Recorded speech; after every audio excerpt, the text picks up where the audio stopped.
Welcome back to my channel and episode 3 of Getting in Shape, a series where I cut down all of my nails and I take you with me weekly on the journey back to long almond shaped nails.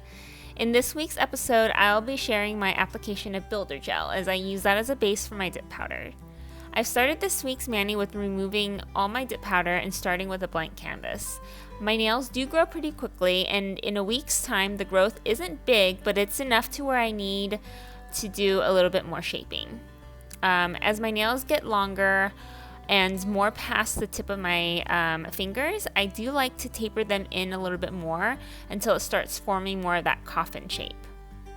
So that's what I'm doing here, is kind of evaluating the sides of my nails and seeing how much I can taper in.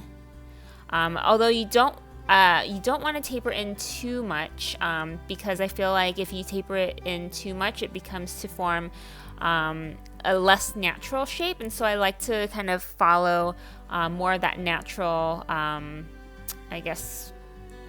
curve, of my nail. So that's why I kind of try to evaluate each week as it starts growing out. Even if your nails don't grow as fast as mine do, I think it's always a good idea to slowly shape your nails each week versus trying to get the perfect shape right off the bat. I like to see how they grow out so I can get a better feel for how they will look. So you'll see that I'm using this glass file. It's from Bona Fide Beauty. I really like it for filing and shaping my natural nails. I tend to use a regular file once I have dip powder on, because it's a little bit, it can be a little coarser, but I tend to like the glass file for my naturally thin nails. It's definitely more gentle on my nails. So I'm going to just let you watch me continue to shape my nails a little bit more, and I will be right back.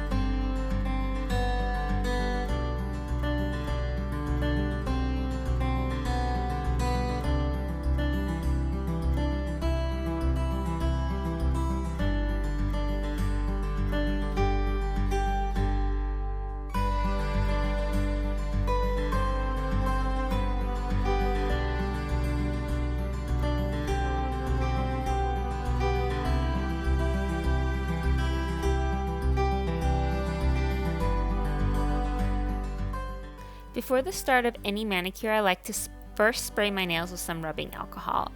It's in an effort to rid my nails of any natural oils. Because this builder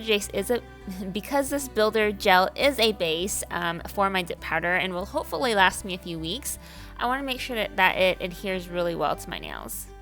So for this application, I'll need, of course, the builder gel. I get that from Triple D, an application brush, which is also from Triple D, and some nail forms. My pointer fingernail has a corner that broke off, so I wanted to get that built back up. So I get this massive roll. I think there's maybe 300 here from Amazon, and it's pretty inexpensive. I'll include the link in my comments. As part of my builder gel application process, I use a protein bond from Young Nails. The first couple of times I used builder gel, it would start lifting sooner than I was ready for it to lift. And so my friend and fellow nail enthusiast and YouTuber, Carol Annette, recommended this protein bond from Young Nails, and it has been amazing. I get virtually no lifting now, even after a few weeks, and it basically stays put on my nails until I'm ready to remove it or until I'm ready for a fill. It's a very thin, liquidy consistency, and I do try to keep it solely on my nails and not get it on my skin because it does stay a little bit sticky even when it's dry. So as I wait for the protein bond to dry, I'll apply the nail form to my pointer where to the point where I want to replace that little corner that's chipped off. So there is usually a little piece on the nail form, this little piece, the little circle that I'm taking out.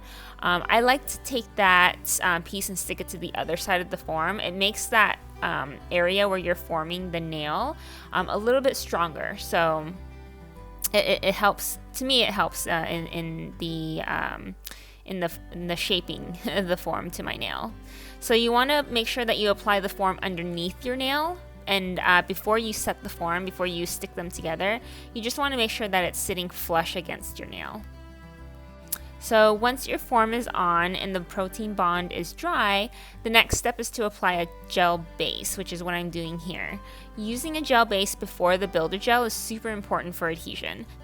Similar to doing a gel mani, without your gel base, your gel mani will likely peel off prematurely. So a gel base is definitely a very important step in the builder gel process.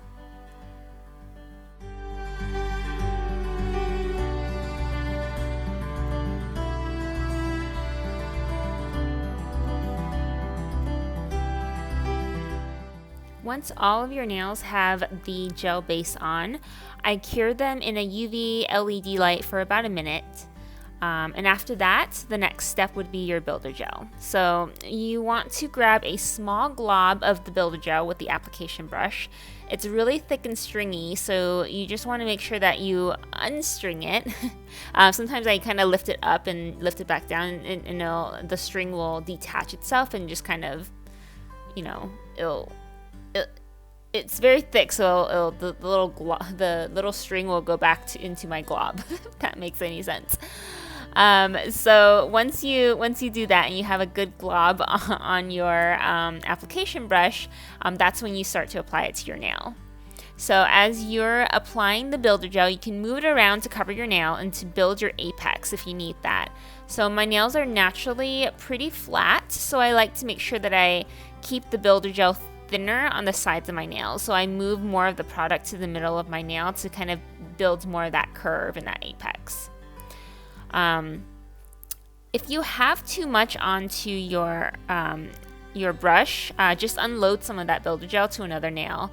It won't harden until you're ready to cure it. So I'm going to be doing this on the rest of my nails, so I'm just going to let you watch me work, and I will be right back.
When I apply the builder gel to the nail that has the form, I try to push more of that product to the space where I'm building the nail back, so more onto my form.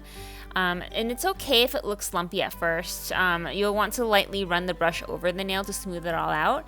And the gel is self-leveling, so if you let it settle, it will smooth out.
So before I pop my hand into the UV light for 60 seconds, I like to flip my hand upside down. So as the gel levels, it's leveling more in the middle where I need that to kind of build my apex and my curve.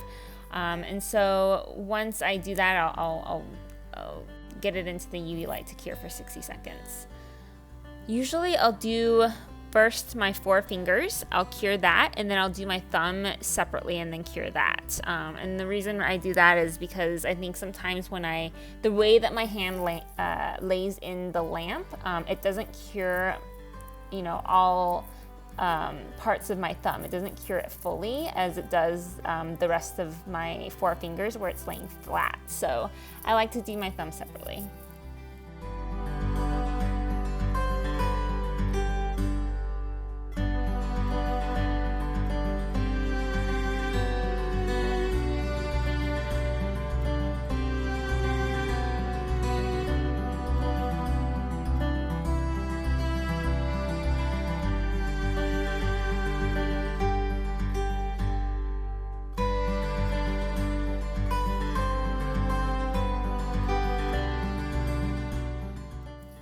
I like to do 2 layers of builder gel, but depending on how thin or thick you apply that first coat, it's really up to you if you want to leave it at 1 coat or if you want to go back in and go for 2. So I'm gonna speed this part up because you already saw me apply the builder gel, and this is just really a second coat. And it's going through the same process as I did the first time.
So once everything is cured, you're gonna want to take a lint-free wipe.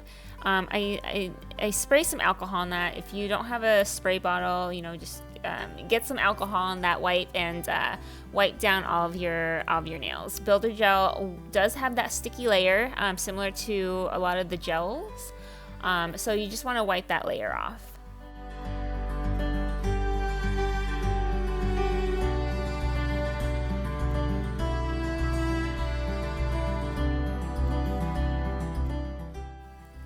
I need to remove my form here, so to do that I try to unstick as much as I can from my finger, and then I'll pinch this part of it to kind of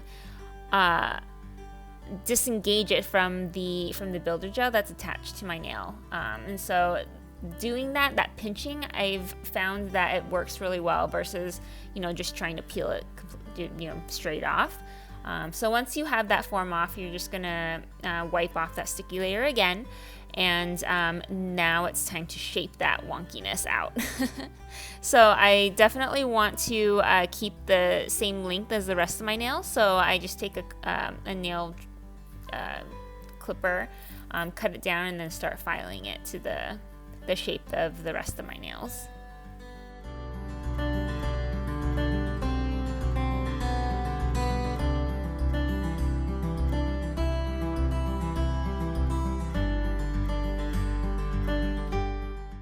After you're done applying your Build-A-Gel, you're going to want to use some alcohol to clean your brush as well. So I just like to take a little bit of alcohol, spray it on the brush, wipe it on a paper towel, and just really clean it well to get all that stickiness off of the brush.